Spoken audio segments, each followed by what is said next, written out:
Joining me right now from Capitol Hill, House Financial Services Committee member, Republican Congressman Roger Williams of Texas, along with House Financial Services Committee member, co-chair of the Bipartisan Problem Solvers Caucus, Democrat Josh Gottheimer of New Jersey. Good to see you both, gentlemen. Thank you so much for joining us. Thank you, Maria. I want to kick it off right now, Congressman Williams, with this trigger in case growth doesn't cover the cost of tax cuts. What's your take on this? So a trigger is in place if you don't see the kind of revenue that you have been talking about from this tax plan. A trigger goes in and tax rates go up. Good idea?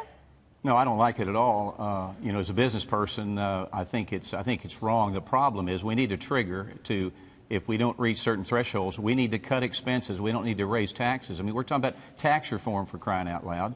And we don't need to tell American people and small businesses we're going to raise taxes, because that will literally stop long-term planning.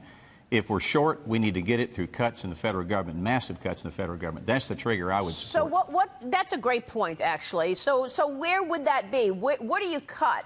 Because we're talking about this every morning, and it just seems like there's no money around. You're trying to get $100 billion here and $100 billion there, scrap together some money to pay for this corporate tax cut. So what would you cut in spending? You just did a $47 trillion budget over 10 years with virtually no cuts in spending.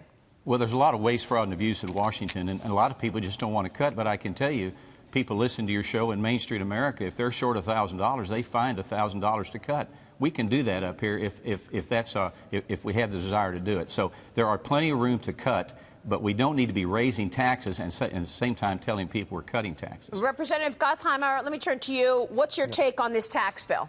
Well, I agree that we don't need to be raising taxes, which is why, coming from New Jersey, you know, this is a huge coal in our stockings over Christmas. It's going to be a huge tax hike on New Jersey and the Northeast. Obviously, by eliminating the state and local tax deduction and property tax deductions, we're facing a huge tax increase in New Jersey over this. And at the same time, of course, we're loading up the deficit here and going to add to our national debt. So there's no fiscal responsibility in this bill. The only thing I'm seeing are tax hikes, which is why I can't believe we're facing this and what they're going to do and gut my economy in New Jersey. Wait, well, Congressman Gottheimer, let me ask you about that, because much has been said about the certain states that are so-called donor states, which are giving more to the federal government than they're actually getting back, whether it's New Jersey or New York or Connecticut or Illinois, California, the biggest user of that state and local deduction. SALT, 6 million Californians are using it.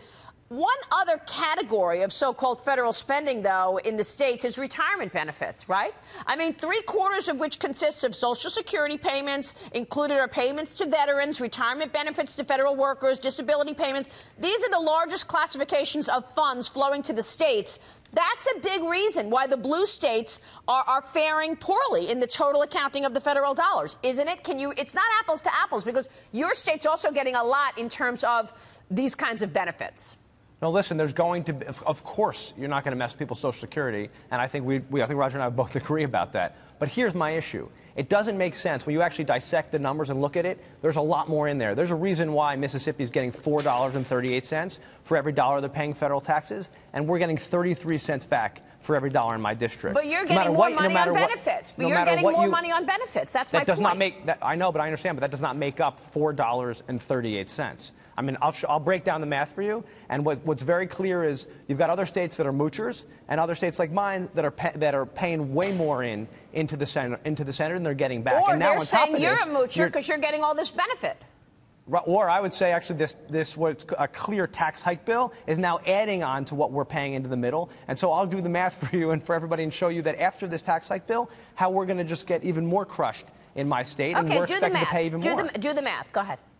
Yeah, sure. So if you look at the $4.38, and if you break down the dollar, what you've got is a ton of money that's going in for things like roads, bridges, and other infrastructure projects that aren't going to our states. If you look at between New York and New Jersey, where we have clearly the Northeast corridor, as you know, which is a clear center of commerce in the country. Yeah. We've got roads and bridges that are literally falling apart, and we can't get a nickel back for the dollars we're paying in to fix those roads and bridges. Right, but you're not mentioning the money you're getting for Social Security, the money that you're getting, of course, all states the money you're getting for veterans, Security. Retirement benefits. Look, I'm with you. I live in New York. My taxes will go up. I think it's a clear, Maria, that's a red herring. It's a red herring. Yeah. It's a clear red herring. It's a piece of it, but there's much more. There's much more waste that's going into these places, and it's ridiculous. We should cut the waste and actually make sure that we're getting a better return on investment.